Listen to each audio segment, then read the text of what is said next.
Hello प्यारे बच्चों, नमस्कार। अब आज हम आपके लिए लेकर आए हैं एक बहुत ही बेहतरीन क्लास जिसमें आप पढ़ने वाले हैं रेलवे के जो आपका अभी हाल ही में एएलपी सीवीटी बन हुआ है 2024 में, जो जिसके अर्थमेटिक के हम क्वेश्चन पढ़ रहे होंगे। बेस्ट 50 क्वेश्चन जिनका बहुत ही बेहतरीन सॉल्यूशन आपको मिलने वाला है, बहुत ही बेहतरीन तरीके से। बेस्ट यानी टॉप 50 क्वेश्चन अर्थमेटिक के हमने यहाँ पर लगाए हैं।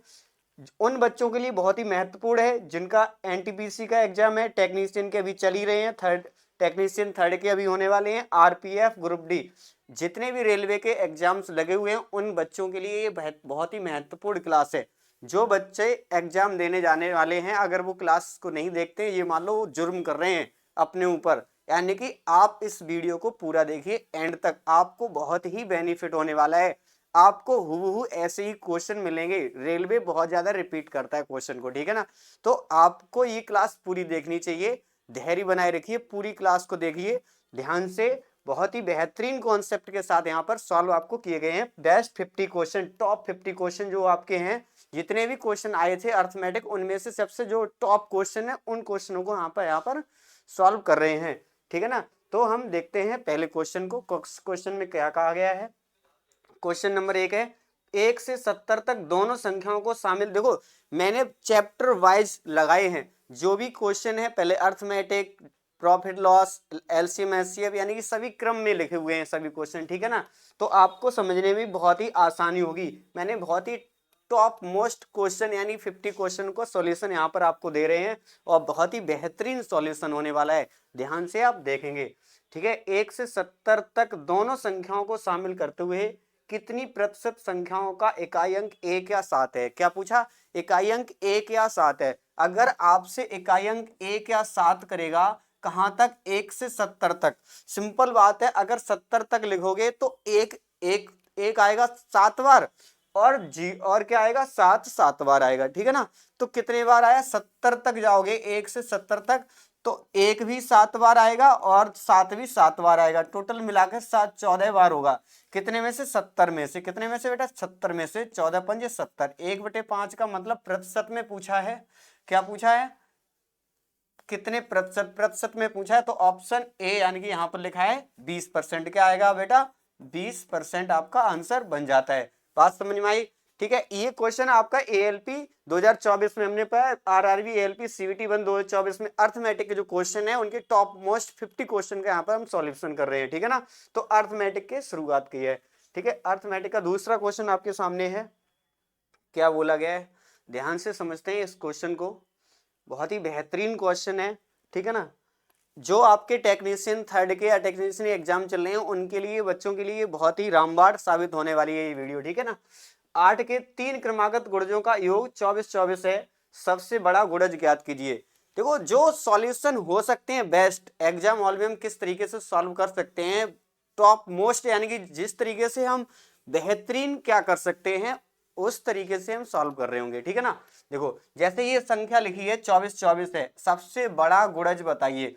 तो क्या है, 3 है, तो 3 की बात करेगा तो 3 का भाग लगा दो, 3 अट्ठे 24, 1 0, 3 अट्ठे 24, यानी कि ये जो मिला है ना मुझे बीच का नंबर मिला। क्या मिला बेटा, बीच का नंबर मिला। अब कह रहा है 8 के गुणज होने चाहिए, तो कहने का मतलब एक इधर होगा एक उधर होगा तो 3 हो जाएंगे, और 8 का गुणज हो, कौन सा नंबर पूछा है, सबसे बड़ा गुणज पूछा, तो सबसे बड़ा इधर होगा ना, 816। कितने होगा, 816, जो ऑप्शन नंबर आपका दे रहा है सी में। क्या दे रहा है, ऑप्शन सी में दे रहा है 816, ठीक है ना। बात समझ में आई, इसी तरीके से हम सॉल्व कर लेंगे, ठीक है ना। आगे बढ़ते हैं, आगे क्या बोला गया, आगे सवाल में समझते हैं। देखो ये नंबर सिस्टम से ये पूछा है आपसे, बार वाला क्वेश्चन आता है, ठीक है। इसको क्या कर दिया उसने, रिपीटेशन में लिख दिया है। ये 4 6 4 6 4 6 का मतलब क्या है, ये अगर मैं यहां से ये हटा दे तो ऊपर क्या लगा दो, बार, ठीक है। यानी कि इसका तात्पर्य क्या है, 6.46 पर बार। क्या है, 4.64 पे बार। और बार वाले सवाल आपको करने आते होंगे अगर आपने पढ़ा होगा तो। क्या है, 4 6 का मतलब जितने संख्याओं पर बार लगा उतने हम क्या कर लेंगे, बटे में 99 बना लेंगे। और यहां से क्या, यानी कि हम क्या करेंगे, और जितना भी पूर्ण होता है संख्या वो घटा लेते हैं। पूरे 646 में से 6 घटाएंगे तो क्या बचेंगे आपके 640, क्या बचेंगे 640, और बटे में क्या आ जाएगा 99, क्या बनेगा 640 बटे 99। ऑप्शन गलत लिखे हुए हैं बेटा, ठीक है ना, 600, यही आंसर आएगा, कितना आएगा 640, ऑप्शन गलत हो गए हैं, तो 640 बटे 99 आपका आंसर बन जाता है। क्लियर? आगे सवाल देखते हैं, अगले सवाल आपसे क्या बोला गया है, ठीक है ना। जल्दी जल्दी हम लोग सॉल्व करेंगे ताकि आपकी प्रैक्टिस जल्दी जल्दी हो सके, ठीक है ना। आपके एग्जाम लगे हुए हैं, सभी एग्जाम्स चल ही रहे हैं टेक्नीशियन वालों के, तो बहुत ज्यादा समय आपके पास नहीं है, ठीक है ना। देखो करते हैं, 5 क्रमागत सम संख्याओं का योग इतना है, उनमें से तीसरी सबसे बड़ी संख्या और सबसे बड़ी सम संख्या का योग कितना है। क्या पूछा? सबसे बड़ी संख्या का योग कितना है।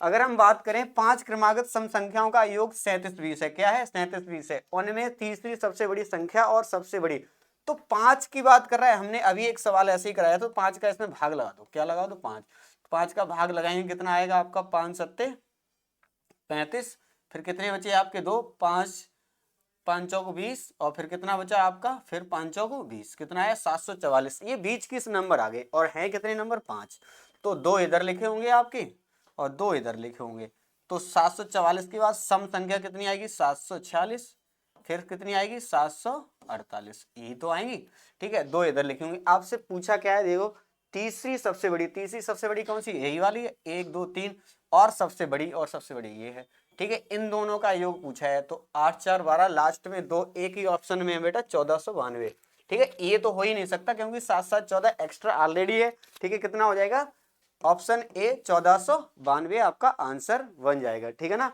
आगे सवाल देखते हैं, अगला सवाल क्या है, ठीक है। बहुत से बच्चे क्या करते हैं, कंट्रोवर्सी टीचरों की देखते रहते हैं। इन लोगों का काम क्या है, कंट्रोवर्सी करना इसलिए करते हैं, ये अपनी टीआरपी बढ़ाने के लिए फिजूल की वीडियो लेकर आ जाते हैं लोग, कहीं कोई किसी का हम नाम नहीं लेना चाहते। आप लोग अपनी पढ़ाई पर ध्यान दो, ठीक है। ऐसी चलती रहती है आपस में, ऐसी भगदड़ मची हुई यूट्यूब पर, यानी टीचरों में, यानी कि एक दूसरे के प्रति क्या करते हैं, रोस्ट करते हैं, एक दूसरे को गाली देते हैं, ठीक है ना। अगला सवाल देखते हैं, 4 अंकों की वह सबसे छोटी संख्या ज्ञात कीजिए जो 24 40 और 56 में से प्रत्येक से पूर्णतः विभाज्य हो। क्या हो, 56 में से पूर्णतः विभाज्य हो। अगर मैं देखें 4 अंकों की वह सबसे छोटी संख्या ज्ञात कीजिए, 24 40 और 56, देखो इनसे विभाज्य होने का तात्पर्य क्या है, इनके डिविजिबिलिटी रूल चेक कर लो, ठीक है।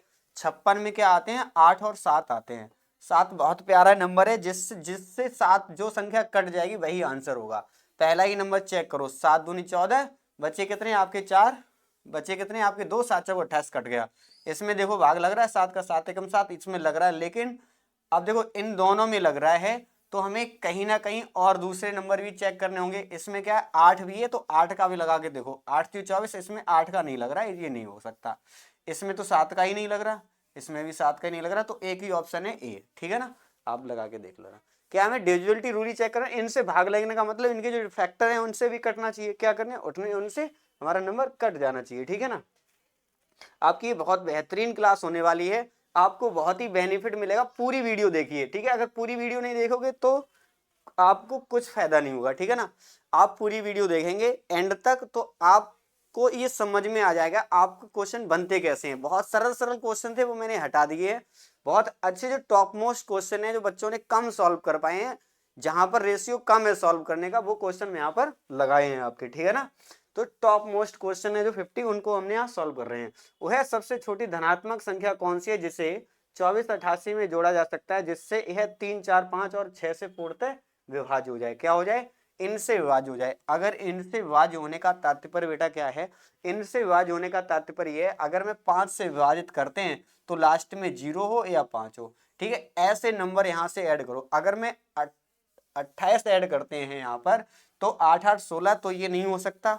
अगर मैं ये करते हैं तो 2 यहाँ पर ऐड करेंगे 0 आ जाएगा। लेकिन अब देखो अगर मैं यहाँ पर ऐड करते हैं उसके बाद देखो ये भी नहीं होगा, 2 ऑप्शन तो कट गए, 4 8 12, ठीक है। अब 2 ऑप्शन अभी मेरे पास बचे हैं, इनमें से कौन सा होगा, तो इनमें से होने का तात्पर्य आप 3 का भी रूल चेक कर सकते हैं, ठीक है। तो 3 का रूल, 4 2 6 ऑलरेडी कट रहे हैं, क्या ये भी कट रहे हैं, 4 2 6 8 8 16 नहीं कट रहे हैं, तो ये ऑप्शन भी नहीं होगा, ठीक है ना। तो एक ही ऑप्शन बचा, 3 2 5, 4 2 6 8 8 16 और 5 21, यानी कि हमारा ये ऑप्शन बिल्कुल राइट है। ठीक है, 3 का रूल क्या कहता है, जो डिजिट सम है वो 3 से कट जाना चाहिए। ठीक है, 4 2 6 ये कट गए, 8 8 16 16 और 3 2 5 16 5 21 3 से कट जाते हैं। ठीक है, तो 4 2 6 ऑलरेडी कट रहे थे, 8 8 16 ये कट नहीं रहे थे, इसलिए ये वाला नहीं हो सकता। ठीक है ना, बात समझ में आ गई। अगले सवाल की तरफ बढ़ते हैं। थोड़ी लंबी हो सकती है वीडियो बेटा, लेकिन आप धैर्य बनाए रखिए, आपको समझ में आएगा बहुत अच्छे से, और पूरा निचोड़ है अर्थमेटिक का। ठीक है ना, एएलपी में जो भी आपसे सवाल पूछे गए हैं उनका निचोड़ है अर्थमेटिक का। ठीक है, ऐसी मैं एक एडवांस के लिए भी बना दूंगा पूरी वीडियो, आपको बहुत अच्छा लगेगा। ठीक है ना, आपको बेनिफिट होगा, जो भी आपके रेलवे के एग्जाम है उनमें सब में बहुत ही बेनिफिट होने वाला है। 50 से छोटी अवाज संख्याओं की कुल संख्या क्या आती है, तो कितनी होती है 15। कितनी होती है बेटा 15। 1 से 100 तक कितनी होती है, 1 से 100 तक कितनी होती है 25। ठीक है, ये ध्यान रखेंगे, कितनी होती है 25। ठीक है, याद रखने वाली बात है वो तो। ठीक, अगले सवाल की तरफ बढ़ते हैं, क्या है। ठीक है, अगले सवाल की तरफ बढ़ते हैं, क्या पूछा गया आपसे सवाल। ठीक है, 2 अंकों की संख्या और को उलटने पर दो अंकों की संख्या है, उनको प्राप्त होता है योग 99। यदि संख्या के अंकों में 5 का अंतर है, क्या है 5 का अंतर है, तो दो संख्याओं का अंकों में अंतर 5 का है, तो अंकों की संख्या ज्ञात कीजिए। ठीक है ना, थोड़ा इधर उधर लिख गया है, अंकों की संख्या, 2 अंकों की संख्या वो कौन सी है ये बताना है। ठीक है, अगर मैं 7 और 2 का अंतर देखते हैं 5 है, बिल्कुल सही बात है। ठीक है, 2 और 7 को पलट के लिखते हैं तो क्या होता है 99 बन जाता है, यानी कि यही ऑप्शन हमारा बिल्कुल सही है। और भी चेक कर लेते हैं, 8 3 5 का अंतर है, लेकिन हम 3 8 करते हैं तो ये 99 नहीं बनते, ये भी नहीं होगा। ठीक है, और कोई नहीं बनेगा, एक ही आंसर बनेगा। ठीक है ना, ये तो ऑलरेडी नहीं होगा, ये होगा भी तो अंतर 5, तो तब ये 9 नहीं बनेगा। ठीक है ना, क्या नहीं बनेगा 99 नहीं बनेगा, तो एक ही ऑप्शन है, option number A is the right answer बन जाएगा। ठीक है ना, ऑप्शन से हम इसको उड़ा दिया। ठीक है ना, अगले सवाल देखते हैं, अगले सवाल आपसे क्या बोला गया। ठीक है ना, आगे सवाल में देखते हैं क्या बोला गया है। ठीक है, अगर आपको समझ में आ रहा है तो अपने दोस्तों के साथ शेयर कर दीजिए, इसको फैला दीजिए आग की तरह। ठीक है, अपने दोस्तों को भी शेयर कर दो। 2.25 लीटर की आम की मैंगो ड्रिंक की बोतल से 45 ml के कितने छोटे छोटे गिलास भरे जा सकते हैं। ठीक है, क्या क्या है, यानी कि 2.25 लीटर की आम का पेय, यानी कि एक ड्रिंक है पूरी। ठीक है, उसमें 45 ml के कितने भरे जा सकते हैं। सिंपल है, यहाँ भाग लगाना है, कुछ नहीं करना है। ठीक है, क्या करना है, भाग लगाना है। 2.25, इसको ml में बदलोगे तो 1000 का गुणा करोगे, है ना, तो 1000 का जब गुणा कर रहे होगे तो 2 जीरो इससे कट जाएंगे, 1 जीरो इससे लग जाएगा। फिर 45 का इसमें भाग लगाओगे, तो 45 का भाग लगाओगे तो 9 पंजे 45, 25 निम्मा 225। ठीक, 5 पंजे 25, तो कितना आया 1 जीरो, ये तो 50 कितना हो जाएगा 50। Answer C. कितने गिलास भरे जा सकते हैं 50। ठीक है ना, सिंपल था, भाग ही लगाना था, सिंपल, मुझे क्या करना था, भाग लगाना था। देखो अगला सवाल क्या पूछा गया है, अगला सवाल आपसे क्या पूछा गया, अगला पूछा है वह सबसे छोटी प्राकृतिक संख्या कौन सी जिसे 12 12 में जोड़ा जाना चाहिए, यह पूर्ण वर्ग बन जाए। देखो ये सवाल बहुत अच्छे से समझना। ठीक है, ऐसे सवाल बहुत ज्यादा आते हैं और इसकी ट्रिक ये होती है समझने की, इसकी इसमें क्या होता है 12 12 है। ठीक है, और पूर्ण वर्ग बनाने के लिए अगर मैं इसको पूरा सॉल्व करने लग जाएंगे तो बहुत समय लगेगा हमारे लिए। ठीक है, आपको मैं एक ट्रिक बताते हैं, 1 4 7 और 9, अगर यूनिट डिजिट आते हैं, क्या आते हैं, अगर ये यूनिट डिजिट नहीं, डिजिट सम क्या आते हैं, अगर ये डिजिट सम आते हैं तभी पूर्ण वर्ग बनेगा, अन्यथा पूर्ण वर्ग नहीं बनेगा। तो डिजिट सम करो, क्या करिए, जोड़ा जाना चाहिए। ठीक है, तो 2 1 3 3 6 हो गया, 6 में कितना जोड़े, ये वाले डिजिट सम बनने चाहिए, क्या बन जाए 3 1 4 6 4 10, ये वाला नहीं बनेगा। 6 4 10 एक बन गया। ठीक है, 6 4 10 का एक बन गया डिजिट सम। अब देखो 4 2 6 6 12 2 बना, ये नहीं हो सकता। 7 2 9 9 6 15 5 1 6 बना, ये नहीं हो सकता। 8 1 9 9 6 15 5 1 6 नहीं हो सकता। तो एक ही ऑप्शन है जिसका डिजिट सम एक आ रहा था। आप समझे कैसे, जैसे 1 4 7 9, 1 4 7 9, ये याद रखो डिजिट सम 1 4 7 9 ही हो सकता है पूर्ण वर्ग संख्या का। क्यों, देखो ध्यान दो, 1 का वर्ग 1, 2 का वर्ग 4, 3 का वर्ग 9, 5 4 का वर्ग 16, 4 का वर्ग 16, 16 की डिजिट सम कितना आएगा 7, 5 का वर्ग 25, 5 का वर्ग 25 7 आएगा, 6 का वर्ग 36, 9 आएगा। 7 का वर्ग 49, 9 4 13, 13 और 13 के 3 और 1 4 आएगा। 8 का वर्ग 64, 6 4 10 का 1 आएगा। 9 का वर्ग 81, 81 8 और 1 9 आएगा। तो आप कहीं पर देख रहे हो 1 4 9, 1 4 9, 7 7 9, यानी कि 1 4 7 9 के अलावा और कुछ आ रहा है? 1 4 7 9 के अलावा और कुछ आ रहा है? यानी कि यही आ रहा है। यूनिट डिजिट सम क्या आएंगे? 1 4 7 9, तो एक ही ऑप्शन था ए। ठीक है, क्या था? एक ही ऑप्शन था ए। ठीक है बेटा, क्या आएगा बेटा? ए। ठीक है ना, ध्यान से समझ गए। अगले सवाल को देखते हैं क्या है। तो आप इस तरीके से पूर्ण वर्ग वाले इसी तरीके से करेंगे। ठीक है ना, इससे ज्यादा आसान नहीं बना सकते इस सवाल को। ठीक है, इससे ज्यादा आसान नहीं बना सकते, नहीं तो आप पूरा सॉल्व करते रहेंगे, बहुत समय लगेगा। ठीक है, देखो अगला सवाल देखिए। 5 क्रमांक संख्याओं का योग 260 है। प्रथम और अंतिम का योग कितना है? ठीक है, तो अगर 5 संख्याओं का योग 260 है तो 5 का पहले भाग लगा दो। 5 पंजे 25, 5 दूनी 10, बीच की संख्या मिल जाती है हमें। ऐसे क्या मिल जाती है? 5 क्रमागत संख्याएं हैं तो उनका, अब ये क्रमागत हैं तो 52 के बाद 51, 51 के बाद 53, यही तो संख्या होंगी। 52 से पहले 52 के बाद 53, 53 के बाद 54, क्या होगी? 54। ठीक है, ये हो जाएगी 51, ये हो जाएगी 50, ये वाली संख्या आएंगी। क्या पूछा? प्रथम और अंतिम 50 और 54 का योग कितना हो गया? 104। D option is the right answer. क्या हो जाएगा? D option is the right answer आपका बन जाएगा। बहुत सिंपल है, आसानी से आप कर पाएंगे। ठीक है ना, आगे देखो क्या पूछा है।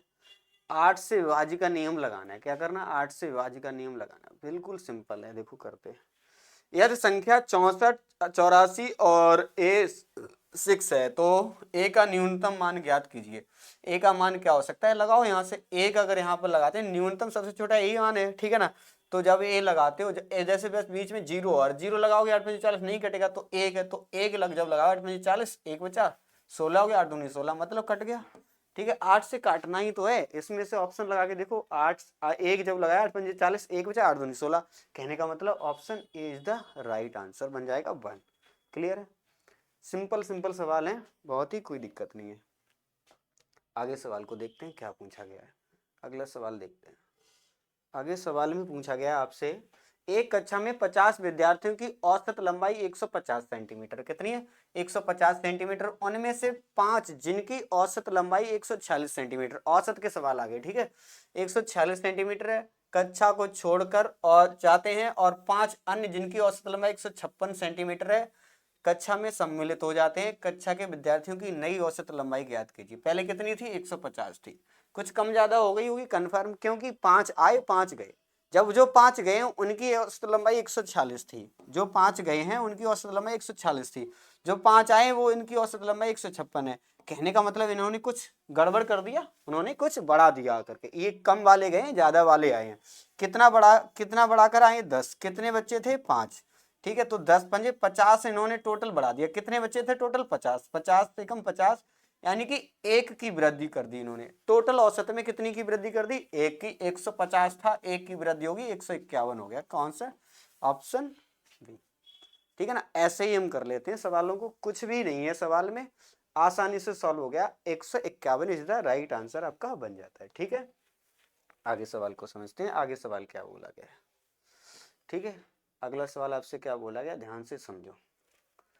ठीक है, 30 विद्यार्थियों की एक कक्षा ने एक परीक्षा दी, 12 विद्यार्थियों के औसत प्राप्तांक 80 हैं। ठीक है, ध्यान से समझो, 12 विद्यार्थियों के औसत प्राप्तांक कितने हैं? 80 है। ठीक है, बात है, सही लिख ली हमने। ठीक है, ऐ कर है, और शेष विद्यार्थी 18 बचे, उनका औसत प्राप्तांक 75 है। ठीक, बात सही है। तो यहाँ से लिखो 12 8 96 960, ये हो गया। 18 75 का गुणा करो, 18 पंजे 90 की 0, 18 सत्ते 126, यानी कि कितना हो जाएगा आपका? 35, 135 हो गया। ठीक है, ये जोड़ो कितना हो गया आपका? 0 23 13 9, यानी 2310 बन रहा है। कितना बन रहा है बेटा? 2310। कितना बन रहा है? 2310। 2310 टोटल योग है। कितना है? टोटल योग है। आपसे पूछा क्या है? कक्षा के औसत प्राप्तांक के टोटल योग में टोटल संख्या का भाग लगा दो, 0 से 0, 3 सत्ते 21, 3 सत्ते 21, option D is the right answer. क्या होगा? D is the right answer आपका बन जाता है। समझ में आ गया कैसे कैसे आ गया? यानी कि हमने अलग अलग पहले जोड़ लिया, ठीक है, योग निकाल लिया, फिर टोटल योग निकाल के टोटल संख्या से भाग लगा दिया, मुझे टोटल औसत मिल गया पूरी क्लास का। समझ में आ गया? ठीक, आगे सकते हैं। आगे सवाल में क्या बोला गया, अगला सवाल समझते हैं। ठीक है, डिस्काउंट, डिस्काउंट का सवाल है। देख तो डिस्काउंट को, किसी सौदे पर 30% और 35% की दो क्रमिक छूट एक एकल छूट के बराबर है, यानी कि उसकी एक्स वाई वाला फॉर्मूला लगा दो, एक्स प्लस वाई वाला। ठीक है ना, सिंपल 30 30 60 5 65 में से 30 दिया 9, यानी कि कितना 35 105 10 मतलब 5 कम होगा 54 10 मतलब 5। सिंपल है ना। कितना देखो ना, 65 में अगर 10.5 कम करोगे, 10 कम करोगे 55 और 0.5 और कम 54.5। सिंपल था, यानी कि हमने क्या किया, x plus Y plus X Y upon 100, यही तो होता है ना। तो यहाँ पर जब लगा रहे होगे 30 और प्लस 35 माइनस, यहाँ पर माइनस लग जाता है डिस्काउंट में, तो 30 गुणा 35/100 यही तो लगाते हैं। इसको जब सॉल्व किया तो कितना आया, 54.5। क्लियर है, समझ में आ गया। आगे देखते हैं सवाल क्या बोला गया है। अगला सवाल क्या पूछा गया है, ठीक है ध्यान देखते हैं। डिस्काउंट सही है, कह रहा है एक डीलर एक वस्तु के अंकित मूल्य पर 30% की छूट देता है। 30% की छूट देने का तात्पर्य क्या हुआ, 30% की छूट देता है, इसका मतलब ये हुआ तो 3/10 में 10 की वस्तु 3 रुपए की छूट देकर के 7 रुपए की बेच रहा है। प्रश्न बता रहा है 12,460 रुपए की बेच रहा है। कितने की, 12,460 रुपए की बेच रहा है। बिल्कुल सही बात है। हम भाग लगा लेते हैं 7 का, 7 एकम 7, बच्चे कितने 5, 7 सत्ते 49, बच्चे कितने 5, 7 अट्ठे 56। ठीक है, ये हो गया आपका एक की वैल्यू। ठीक है, तो अंकित मूल्य पूछा, 10 का मान पूछा है, एक जीरो और है इसके साथ, 10 का मान कितना हो जाएगा, तो 17,800। 17,800 कहीं ऑप्शन में है, 17,800 C option is the right answer. क्या हो जाएगा, C is the right answer आपका बन जाएगा। ठीक है ना, बात क्लियर है। क्या हो जाएगा, C is the right answer हो जाएगा आपका 17,800। सिंपल क्वेश्चन था, बहुत ज़्यादा कठिन सवाल नहीं था। आपसे एलसीएम एचसीएफ के सवाल पूछे गए हैं। एलसीएम एचसीएफ क्या होता है वो समझ लो। ठीक है, सिंपल क्वेश्चन है, बहुत ज़्यादा कठिन नहीं है। ठीक है, देखने में ही कठिन लगता है, सरल होते हैं सवाल। एलसीएम एचसीएफ तो बहुत ही सरल चैप्टर है। 27, n = 54 है एलसीएम इसका, और इनका एचसीएफ 9 है, यानी कि दो संख्याओं का एलसीएम और एचसीएफ दिया गया है, उसमें से n का मान पूछा है। देखो 27 गुणा n, यानी फॉर्मूला होता है क्या, फॉर्मूला क्या होता है भाई, formula simple LCM into HCF. ठीक है, दोनों संख्याओं का गुणनफल, a इंटू बी बराबर एलसीएम इंटू एचसीएफ। ठीक, एलसीएम इंटू एचसीएफ, तो एलसीएम कितना दिया है 54, इंटू एचसीएफ कितना दिया 9। ठीक, भाग लगा दो, 9 3 27, 3 से भाग लगाया 3 18, एन की वैल्यू आ गई 18, आंसर ए। कितना आ गया, एन का वैल्यू कितनी आ जाएगी 18। ठीक है, भाग लगाए देंगे तो 18 आंसर आपका बन जाता है। ठीक है ना, आगे सवाल देखते हैं। समझ में आ गया होगा सबके, कोई कठिन सवाल नहीं था वो। ठीक है ना, ये सवाल को समझते हैं, ये भी है, बनाओ इसको, कैसे बनाएंगे। ठीक है, सभी लोग करो इसको। सिंपल है, दो संख्याओं का एलसीएम 84 है, यदि संख्याएं 2:3 के अनुपात में, क्या पूछा, यदि संख्याएं 2:3 के अनुपात में हैं, तो आपसे क्या पूछा गया है फिर बेटा, तो संख्याओं का योग ज्ञात कीजिए। अगर आपसे योग पूछा है ना, तो क्या करो, 3 2 5, 5 का मल्टीपल सभी हैं। अब आगे हमें सॉल्व करना है, कोई बात नहीं है। अगर ये मल्टीपल एक ही नंबर होता 5 का, तो फिर हम कुछ भी करने की जरूरत नहीं थी। बट क्या है कि सभी मल्टीपल 5 के, तो 3 2 3 एलसीएम क्या होता है, अभाज्य संख्याओं के एलसीएम गुणा होता है। दो अभाज्य संख्याओं का गुणनफल क्या होता है, एलसीएम होता है। तो 2 तिया 6 की वैल्यू कितनी दे रखी है 84, तो 1 की वैल्यू बेटा कितनी हो गई 14 6 84। ठीक है, अब मुझे क्या पूछा, योग 3 2 5, 5 की वैल्यू पूछी, 14 गुणा 5 बराबर 70। कितना हो गया 70, 14 5 70, जो ऑप्शन डी में है। क्या है, ऑप्शन डी में। समझ में आया, एलसीएम का मतलब गुणा कर लो, अनुपात में दिया गया है तो फिर हम क्या कर लेंगे, गुणा कर लेंगे। बात क्लियर है, आगे देखते हैं आपसे क्या बोला गया है। यहाँ पर पूछा है आपसे एचसीएफ, क्या पूछा है एचसीएफ, देखो समझे, एचसीएफ पूछा है, संख्याएं 310 208 और 180 का एचसीएफ ज्ञात कीजिए। ठीक है, बहुत कम क्वेश्चन रह गए, अभी आप पूरा वीडियो देखिए ध्यान से, तभी आपको सही से समझ में आएगा। ठीक है ना, 310 208 और 180 का एचसीएफ बताइए। ठीक है, क्या पूछा, एचसीएफ। जिन बच्चों का रेलवे का किसी भी का एग्जाम हो, चाहे वो एनटीपीसी की तैयारी कर रहा हो, चाहे टेक्नीशियन की आपके एग्जाम हो, अभी हाल ही में एग्जाम चल रहे हैं।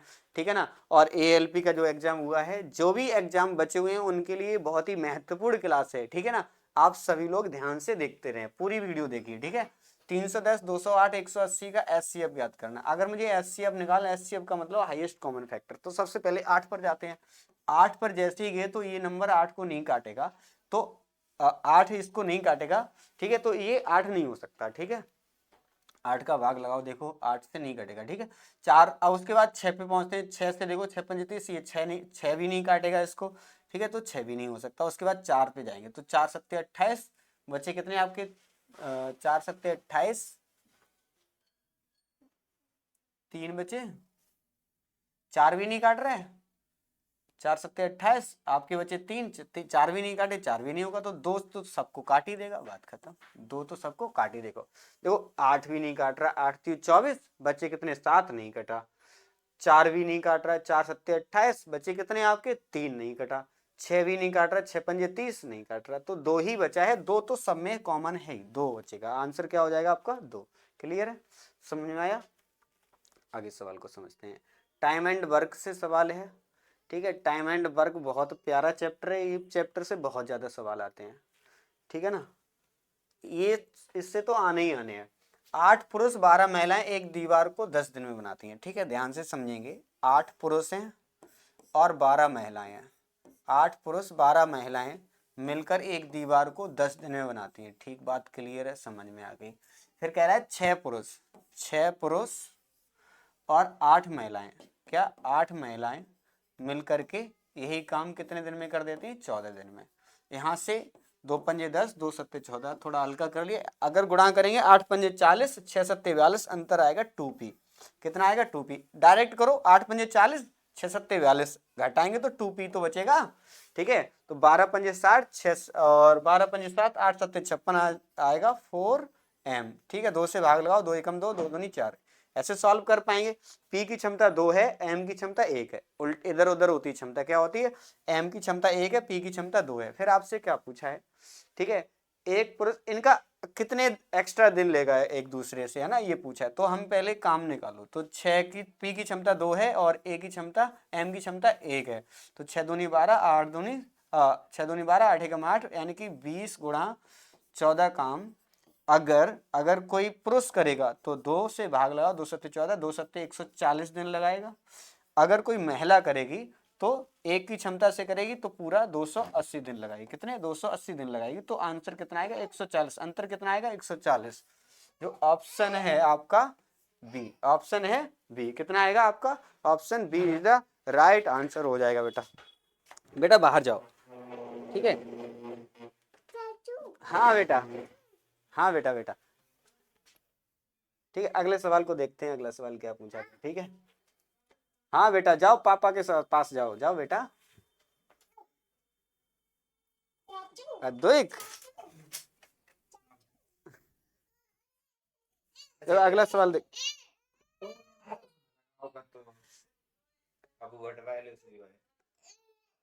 तुम जाओ, निकल गया खेलन दे। अरे जय, हाँ चल रही है, हटाओ ना। ओहो, कोई बात नहीं, इधर ध्यान दो सभी लोग।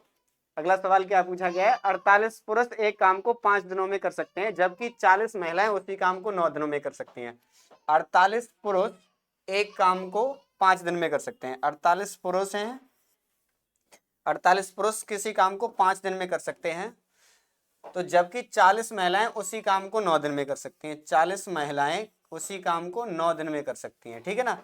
तो सही बात है, 4 पुरुष और 6 महिलाएं मिलकर, आपसे पूछा 4 पुरुष प्लस 6 महिलाएं मिलकर उस काम को कितने दिन में कर देंगे, ठीक है, यही पूछा ना। तो आपको क्या करना है, यहां से पहले थोड़ा हल्का कर लो। 8 से भाग लगाओ, 8 छिंग 48, 8 पंजे 40, 5 एकम 5, 3 दूनी 6, 3 दिया 9।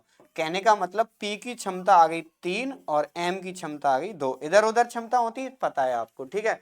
यहां से पहले लगा लो 3 और 2, तो 4 3 12, 6 दूनी 12, यानी 24 की क्षमता से काम हो रहा होगा। 24 की क्षमता से ये काम होगा, यानी कि 40 गुणा M का मान 2 गुणा 9, ये काम होगा कितने की क्षमता से, 24 की क्षमता से। भाग लगा दो, ठीक है। क्या 8 से भाग लगा दो, 8 पंजे 40, 8 3 24, 3 दिया 9, 5 3 15 दूनी 30, कितना आएगा 30 दिन आंसर आ जाएगा। कितना आ जाएगा बेटा 30 दिन आंसर आपका बन जाएगा, ठीक है ना। अगले सवाल को देखते हैं, अगला सवाल आपसे क्या बोला गया है। ठीक है, अगले सवाल को देखते हैं। अगला सवाल आपसे क्या बोला गया है, ध्यान से समझेंगे आपसे क्या बोला गया है। ठीक है ना, ए और बी मिलकर एक कार्य को 5 दिन में कर सकते हैं। क्या करते हैं, ए और बी मिलकर एक कार्य को 5 दिन में कर सकते हैं। उन्होंने 4 दिन साथ कार्य किया और बी चला गया। ठीक है, ए और बी मिलकर अगर करेंगे, ए और बी मिलकर करेंगे तो 5 दिन में कर सकते हैं। लेकिन क्या हुआ, ए और बी ने 4 दिन काम किया, 5 में से 4 दिन काम किया। क्या, 5 में से 4 दिन काम किया, तो कहने का मतलब 1/4 काम बचा होगा, 1/4 काम बचा है, यानी कि बचा हुआ कार्य 2 दिन में हुआ, बचा हुआ कार्य 2 दिन में हुआ। कौन, ए अकेले, ए करेगा ना इसको, बचा हुआ काम, तो कितना पूरा कर देगा, 10 दिन में। कितने दिन में, 10 दिन में, यानी कि option A is the right answer. यानी कि बचा हुआ काम ए 1/5 है और 2 दिन करेगा तो फिर 10, मतलब कितने दिन में, यानी 2 दिन में पूर्ण कर लिया, तो 2 दिन में पूर्ण कर लिया, 1/5 तो टोटल काम 10 दिन में कर देगा, टोटल काम 10 दिन में कर देगा। ठीक है, अगले सवाल को देखते हैं, अगला सवाल आपसे क्या बोला। ठीक है ना, अगला सवाल देखते हैं क्या बोला गया है। परसेंटेज का सवाल है बेटा, क्या है, परसेंटेज का सवाल है। समझते हैं, सोडा का व्यय उसकी बचत से 125% अधिक है। ठीक है, 125 का मतलब होता है, अगर मैं देखें 5/4 कितना है, 1/4 होता है 25 का, तो 5 गुना 1, 5/4, यानी कि अधिक है 4 से 5 अधिक है, यानी कि 9 और 4। ठीक है, कितना है, 9 और 4, 125% अधिक है तो 9 बचत से, यानी कि ये सेव है तो ये एक्सपेंडिचर है, खर्च है। ठीक है, यदि उसके व्यय में 6% की, यानी कि खर्च में 6% की वृद्धि होती, कमी होती है, 6% की कमी होती है, और यहाँ पर कितना होता है आपका 26.5% की वृद्धि होती है, 26.5% की वृद्धि होती है। यहाँ डेविएशन ही सबसे बेस्ट मेथड है, डेविएशन से लगा दो, यानी कि अगर प्लस आ रहा है आपका, यानी कि जो इनकम है वो क्या होती है, इनकम है वो क्या होती है, इनकम होती है क्या, expenditure plus save, expenditure plus save. ठीक है, अब प्लस है तो यहाँ पर हम क्या लगा लेंगे, डेविएशन लगाएंगे। डेविएशन का मतलब क्या है, यहाँ पर देखो 54%, कितना हो रहा है 54%, 54% माइनस 54% प्लस इसका गुणा करोगे 26 चौगु 104 और 106, कितना हो गया आपका टोटल 106। कितने बचे आपके, घटाओ 52, कितने बचे 52, कितने से 9 4 13, टोटल का कितना हो जाएगा 13 चौक 52, यानी कि कितना हो जाएगा 4%। आंसर क्या बनेगा आपका 4%, D is the right answer होगा, डी इज द आपका राइट आंसर बन जाएगा, कितना हो जाएगा 4%। ठीक है ना, अगले सवाल को देखते हैं। भतीजा रो रहा है, कोई बात नहीं, ध्यान दो इधर, आवाज आ रही होगी। दो उम्मीदवारों के बीच एक चुनाव में 75% मतदाताओं ने अपना मत डाला, 2% मतदाताओं को अवैध घोषित कर दिया गया। एक उम्मीदवार को 9,261 मत मिले, कितने 9,261 मिले, जो वैध मतों का 75% थे। उस चुनाव में नामांकित मतदाताओं की कुल संख्या कितनी थी। क्या पूछा, नामांकित मतदाताओं की कुल संख्या पूछी है।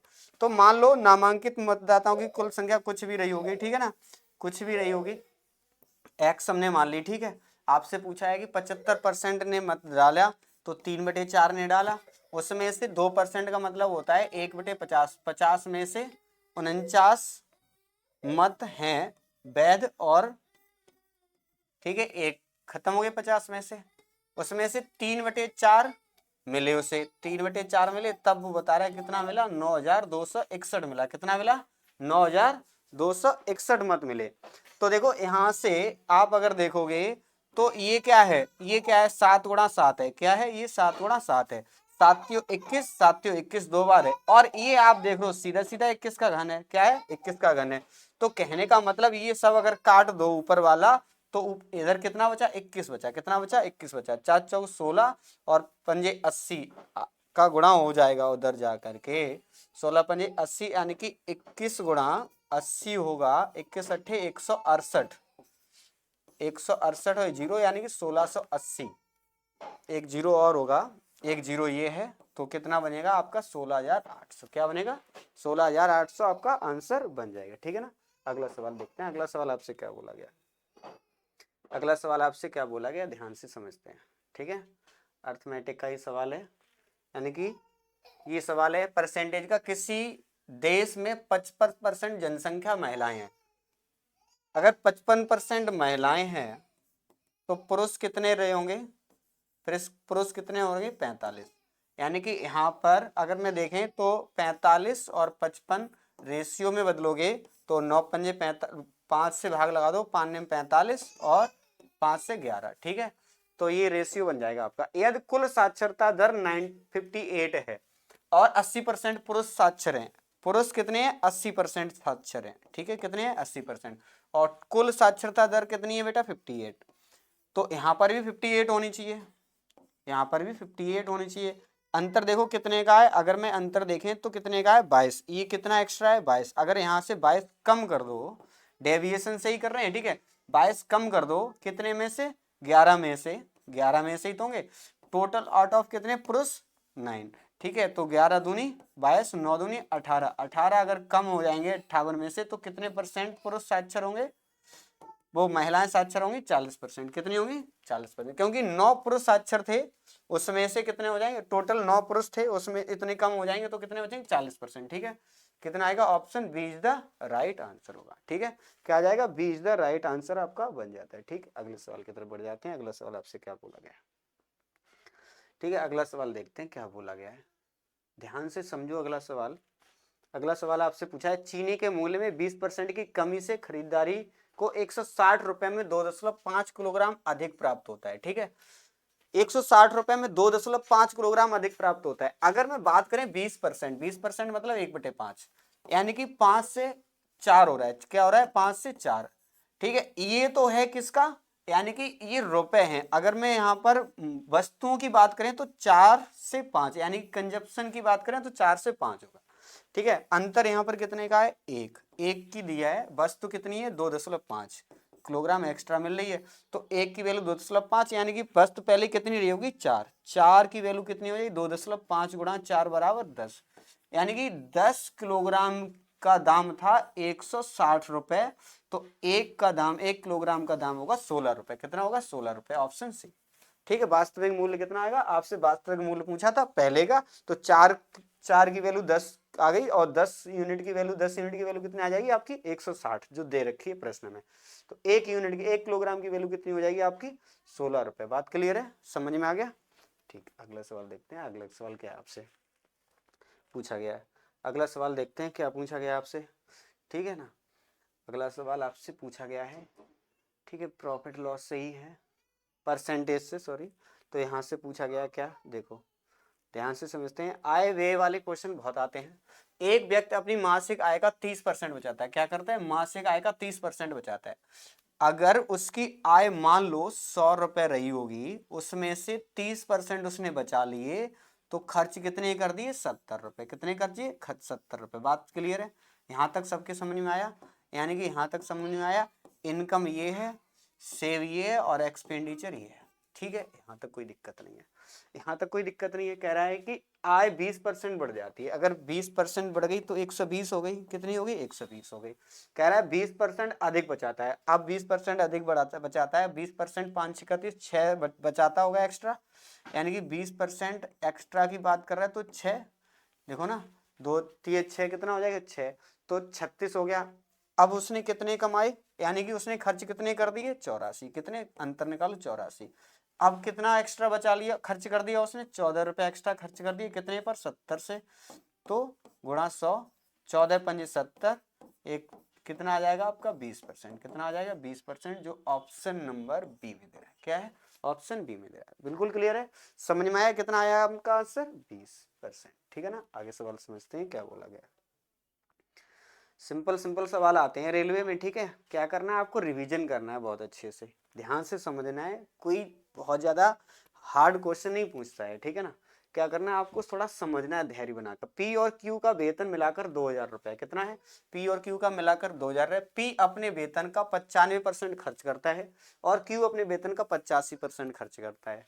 फिर कह रहा है और यदि अब उनकी बचत समान है, अगर ये खर्च होने के बाद उनकी बचत समान है, फिर आपसे पूछा है तो पी का वेतन बताइए। अगर उनकी बचत समान है तो बचत समान करो, तो अगर ये 95% बेटा खर्च करेगा तो बचाएगा कितना 5%, कितना 5% बराबर है Q 15% बचाएगा, फिर तो 85% अगर खर्च कर रहा है तो Q 15%, प्रतिशत से प्रतिशत काट दो, 5 एकम 5, 5 3 15, यानी कि P अपॉन Q अगर निकाल रहे होगे बेटा तो 3/1 आ रहा होगा। तो 3 और 1 4 की वैल्यू दे रखा है प्रश्न में 2000 रुपए, टोटल दोनों का मिला के 4000 है, 4 पंजे 20, एक की वैल्यू 500।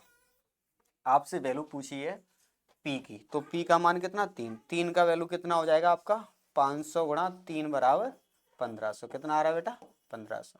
बात समझ में आ गई, कितनी आ रही है 1500, समझ में आ गया आपके। ठीक, अगले सवाल की तरफ बढ़ते हैं। बिल्कुल सिंपल क्वेश्चन था, बहुत ज्यादा हार्ड नहीं था।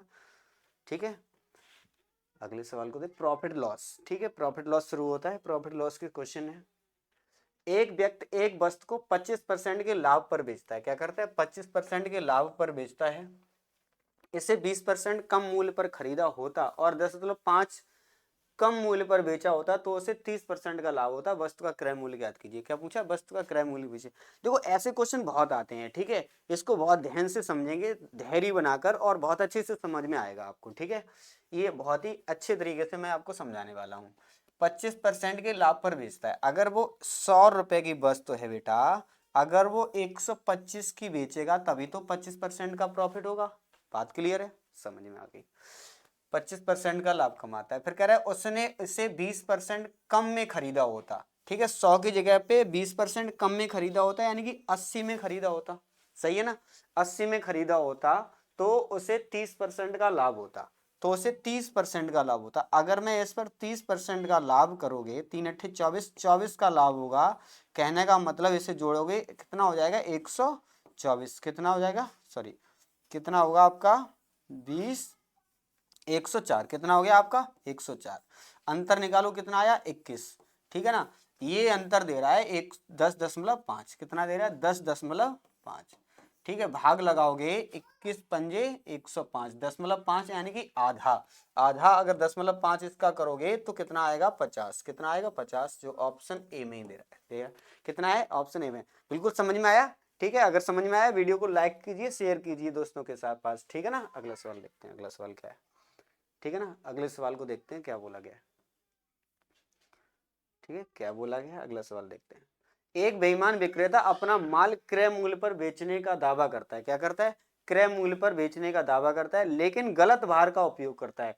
बेईमान दुकानदार वाले सवाल बहुत आते हैं। ठीक है, और इसको समझते हैं कैसे किया गया है। ठीक है, लेकिन गलत भार का उपयोग करता है। इस प्रकार 25% का 25% का मतलब होता है 1/4 लाभ प्राप्त करता है। 25% का लाभ प्राप्त करता है, 1/4 का मतलब 4 की वस्तु 5 में बेच रहा है। तो प्रश्न बता रहा है, यानी कि लाभ का 5 की वस्तु है 100 ग्राम करता है, तो 5 एकम 5, 5 दूनी 10, यानी 1 की वैल्यू 20, तो 4 का मान चाहिए था। 4 का मान 20 गुणा 4, यानी कि 80 ग्राम की वस्तु होगी, तभी तो 100 ग्राम तोल रहा होगा, तभी तो 20% का 25% का प्रॉफिट होगा उसे।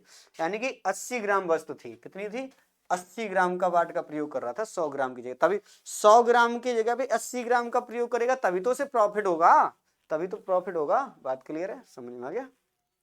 आगे ठीक समझते हैं अगला सवाल क्या। ठीक है, अगले सवाल को समझते हैं क्या बोला गया है। अगला सवाल आपसे पूछा गया है, एक व्यक्ति 400 आमों के क्रय मूल्य पर एक व्यक्ति 400 आमों के क्रय मूल्य पर आ, आ, एक व्यक्ति 400 आमों के क्रय मूल्य पर 320 आम बेचता है। सभी वस्तुओं का क्रय मूल्य समान है, सभी वस्तुओं का विक्रय मूल्य समान है, और उसका लाभ प्रतिशत बताइए। देखो चार, अगर मान लो 1-1 रुपए की होंगी तो सिंपल है। ठीक है, 400 की वस्तु 320 की अगर 320 आम बेचता है, ठीक है ना, तो 400 है और 320 है, अंतर देखो कितना 80, कितने का प्रॉफिट होगा, कितने पर 320, तभी तो प्रॉफिट होगा। 320 की वस्तु 400 बेचोगे तो 1 0 से 0 गुणा 100, 8 चौक 32, 4 से भाग लगाया 25%, कितना आया 25%, जो ऑप्शन बी में दे रहा है। कितना, ऑप्शन बी में दे रहा है 25% आपका आंसर हो जाता है। ठीक, अगले सवाल को समझते हैं क्या बोला गया है।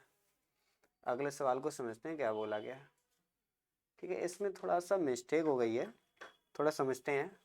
ठीक है, क्या है एक बट भाग, हाँ बेटा बाहर रहो, अभी आ रहे हैं। ठीक है, बस थोड़ी देर और।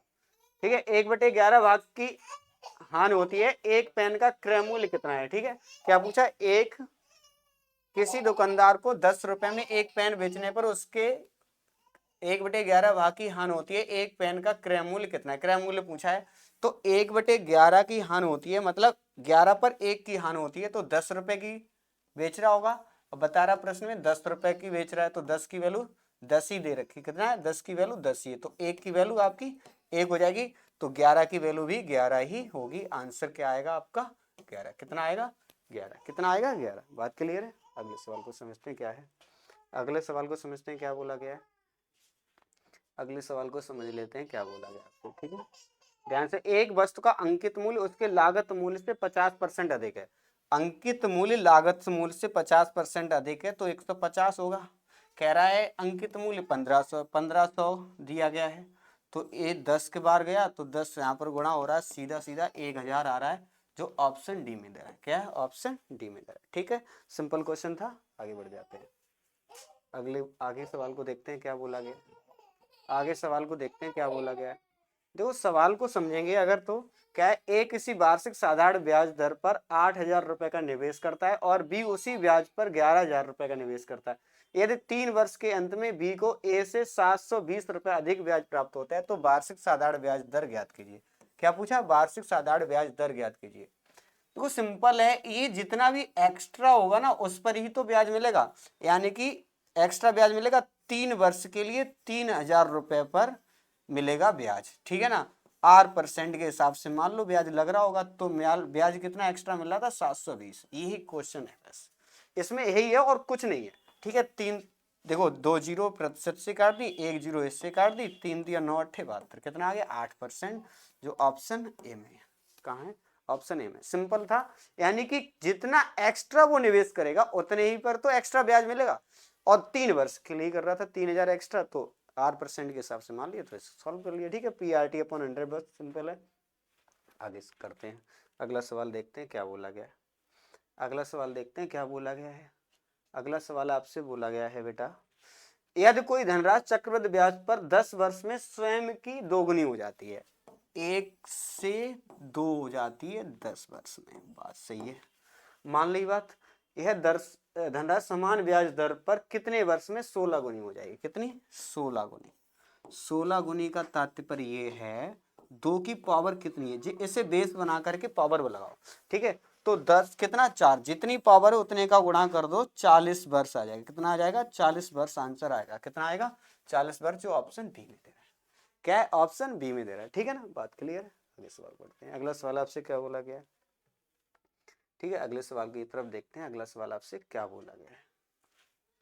अगला सवाल है, अरोड़ा ने जयश्री से 9,000 रुपए की धनराशि 10% वार्षिक चक्रवृद्धि ब्याज की दर पर ऋण ली, जो वार्षिक रूप से संयोजित होती है। सभी बकाया चुकाए के लिए अरोड़ा 2 वर्ष बाद भुगतान की गई कुल धनराशि ज्ञात कीजिए। जो यानी कि अमाउंट बताना है, क्या बताना है बेटा, अमाउंट बताना है। अमाउंट बताने के लिए आपको 10% है, 10% का मतलब होता है 1/10। क्या होता है 1/10। अगर मैं ट्री वाला ही देख लो, कितना हो जाएगा 100, कितना हो जाएगा 10 और फिर 10 फिर 1। ठीक है, यानी कि टोटल 121 की वैल्यू बतानी है, कितने की 121 की वैल्यू बतानी है। तो 121 की वैल्यू बतानी है आपको, 1 की और 100 की वैल्यू कितनी दे रखी है आपको, 100 की वैल्यू दे रखी है सिंपल 9,000। कितनी दे रखी है बेटा 9,000, तो जीरो कट गए, 121 का गुणा कर दो। कितना करना 121, 9 गुणा 121 कितना हो जाएगा, देखो 9 से सब कट रहे थे, नहीं तो मैं डायरेक्ट लगा लेते। ठीक है, तो कितना हो जाएगा आपका, एक जीरो लग जाएगा, 9 एकम 9, 12 ने में 108, कितना हो जाएगा 108 9, यानी कि option B is the right answer हो जाएगा। ठीक है, अगला सवाल देखते हैं, अगला सवाल आपसे क्या बोला गया है। ठीक है, अगले सवाल की तरफ बढ़ते हैं। आपसे क्या बोला गया है, डिस्टेंस से आ गया सवाल। ठीक है, डिस्टेंस स्पीड से, दो व्यक्ति 56 किलोमीटर की दूरी पर स्थित हैं। दोनों स्थानों से एक दूसरे की ओर गाड़ी चलाते हुए आते हैं। पहले व्यक्ति एक दूसरे के आमने सामने आते हैं। ठीक है, तो पहले व्यक्ति की चाल 12 है, दूसरे व्यक्ति की चाल 14 है। कह रहा है वे एक साथ गाड़ी चलाना आरंभ करते हैं तो कितने समय बाद वे 4 किलोमीटर की दूरी पर होंगे। 4 किलोमीटर की दूरी पर होंगे, कहने का मतलब उन्होंने दूरी 56 पर थे, 4 चल चुके, मतलब 4 पर रह गए, कहने का मतलब अब उन्हें दूरी 52 तय कर ली है। कितने की चाल से तय की होगी, 12 और 14 की एवरेज स्पीड से। तो एवरेज स्पीड यहाँ पर एक दूसरे के समान जा रहे हैं, एक दूसरे के आमने सामने जा रहे हैं, तो क्या हो जाती है, चाल जुड़ जाते हैं। 12 14 जोड़ दो, कितने हो जाएंगे 26, ठीक है, 26 दूनी 52, कितना टाइम लगेगा? 2 घंटे का। कितना लगेगा? 2 घंटे का, जो ऑप्शन आपका बी दे रहा है। कितना है? बी ऑप्शन है 2 घंटे। ठीक है ना। आगे सवाल को बढ़ते हैं, क्या बोला गया है। अगला सवाल देखते हैं क्या बोला गया है। आगे सवाल में पूछा गया है, ठीक है ना। देखते हैं, एक पुलिसकर्मी जिसकी चाल 10 किलोमीटर प्रति घंटा है और 8 किलोमीटर प्रति घंटा की चाल से चोर और पुलिस हैं, ठीक है ना। एक चोर का पीछा करता है। यदि चोर पुलिस की 100 मीटर आगे है, ठीक है, पुलिस जो है, चोर 100 मीटर आगे, 100 मीटर दूरी कवर करनी है दोनों को मिलकर के, ठीक है। 10 और 8 की औसत चाल, अगर ये एक समान दिशा में जा रहे हैं तो घटा देंगे। क्या कर देंगे? घटा देंगे। तो कितना हो जाएगा आपका? 2। और ये मीटर में गलत बात है, इसे भी मीटर पर सेकंड में बदलो, 5/18 का गुणा कर दो। और इसे सभी मिनट में दिए हैं तो आंसर सेकंड में आ रहा है, तो आपको 1/60 का भाग लगा दो 60 का, तो आपका आ जाएगा मिनट में आंसर। ठीक है, 2 पंजे 10 से एक जीरो काट दो, एक जीरो से ये काट दो, 18 ऊपर गए, यहाँ से हटा करके 18 यहाँ काट दो, 6×3 = 18, 3 मिनट आपका आंसर आएगा, जो ऑप्शन डी में। क्या है? ऑप्शन डी में। क्लियर है। आगे सवाल देखते हैं क्या बोला गया। अगला सवाल देखते हैं क्या बोला गया। ठीक है, थोड़ा सा धैर्य और बनाए रखो, पूरी वीडियो होने वाली है। ठीक है, आपको पूरा समझना है अच्छे से। 250 मीटर लंबी 2 रेलगाड़ियां समांतर पटरियों पर क्रम से 90 किलोमीटर प्रति घंटा 60 किलोमीटर प्रति घंटा चाल से विपरीत दिशा में जा रही है, एक दूसरे के विपरीत दिशा में जा रही है। ठीक है, मैंने कहा विपरीत दिशा में जा रही है एक दूसरे के, तो चाल क्या कर लेते हैं? जोड़ लेते हैं। तो 90 और 60 150, और टोटल दूरी, यानी कि हमें क्या चाहिए? समय चाहिए। समय बराबर कुल दूरी बटे कुल चाल, यानी औसत चाल। ठीक है, कुल दूरी कितनी हो जाएगी? 250 मीटर की 2 है तो 500 मीटर हो जाएगी टोटल मिला करके। ये 150, 90 और 60 कितनी हो जाएगी आपकी? 150 गुणा 5/18। ठीक है ना। तो एक जीरो से पहले एक जीरो काट दो, 3 से काटो, 3 पंजे 15, 3 से 18। ठीक है, तो कितना हो जाएगा? 5 पंजे 25 दूनी 50, 6 दूनी 12, 12 सेकंड कहीं पर है, ऑप्शन बी। ठीक है, 12 सेकंड आपका आंसर बन जाएगा। ठीक है ना। आगे सवाल को समझते हैं, अगला सवाल क्या है। ठीक है, अगले सवाल को देखते हैं। इसमें क्या पूछा गया आपसे? इसमें पूछा गया आपसे 72 किलोमीटर प्रति घंटा की चाल से चल रही एक रेलगाड़ी एक खंबे को पार करने में 24 सेकंड का समय लगाती है। क्या करती है? 24 सेकंड का समय लगता है। रेलगाड़ी की लंबाई कितनी है? क्या पूछा? रेलगाड़ी की लंबाई आपकी क्या है? ध्यान से समझो, अगर 72 किलोमीटर प्रति घंटा की चाल से चल रही है एक रेलगाड़ी, खंबे को पार करती है। अगर खंबे को पार कर रही है, व्यक्ति को पार कर रही है, तो उनकी कोई लंबाइयां होती नहीं है। ठीक है ना। तो सिंपल हमें डायरेक्ट ट्रेन की ही लंबाई मिल जाएगी। लंबाई दूरी बराबर क्या होता है आपका? दूरी बराबर चाल गुणा समय। तो चाल आपकी 72 है, समय आपका 24 सेकंड है। बात ये सेकंड में, ये किलोमीटर पर आवर में है, तो आपको मीटर पर सेकंड में बदलने के लिए 5/18 का गुणा करना पड़ेगा। 18 चौगु 72। ठीक है ना। तो 24 चौगु 96 पंजे, यानी 24 पंजे 120, 12 चौगु 48, 480 मीटर। कितना हो जाएगा? 480 मीटर आपका आंसर बन जाएगा। ठीक है, अगले सवाल को देखते हैं। अगला सवाल आपसे क्या बोला गया। ठीक है, ये सवाल आपसे क्या कह रहा है, इसको भी समझ लेते हैं। 100 किलोमीटर प्रति घंटा की चाल से चल रही 10 सेकंड में पार करती है 250 मीटर। थोड़ा सा मिस्टेक है बेटा, 10 सेकंड है, और ये 250 मीटर की लंबी एक रेलगाड़ी विपरीत करती है, विपरीत दिशा में जा रही है दोनों। दूसरी रेलगाड़ी को लंबाई पार करती दिशा से, और दूसरी दिशा से 62 किलोमीटर प्रति घंटा की चाल से आ रही है। दूसरी गाड़ी की चाल लंबाई ज्ञात करना है। ठीक है, दूसरी रेलगाड़ी की लंबाई ज्ञात करना है। तो मान लो एक की तो दूरी दी रखी है ना 250, ठीक है, दूसरे की हमने एल मान ली, तो दूरी बराबर चाल गुणा समय होता है। चाल कितनी दी है? चाल दी है, अगर ये विपरीत दिशा में तो जोड़ लेंगे, 100 162 हो जाएगा। ठीक है, और 5/18 से मल्टीप्लाई कर लेंगे क्योंकि ये मीटर में है, और गुणा समय कितना दिया? 10 सेकंड। ठीक है ना। 18 निम्न 162, 9 पंजे 45, 450, अंतर आया तो 200 का आया। कितना आएगा? लंबाई कितनी आ जाएगी आपकी? 200, जो ऑप्शन सी में दे रहा है। क्या है? ऑप्शन सी में दे रहा है 200 मीटर। समझ में आया? कितना आया? 200 मीटर आपका आंसर है। ठीक है, अगर आपको समझ में आया सबको बच्चों को, तो सभी के साथ शेयर कीजिए, लाइक कीजिए। अगर अभी तक चैनल को सब्सक्राइब नहीं किया तो चैनल को सब्सक्राइब कर लीजिए। बहुत बहुत धन्यवाद आपका।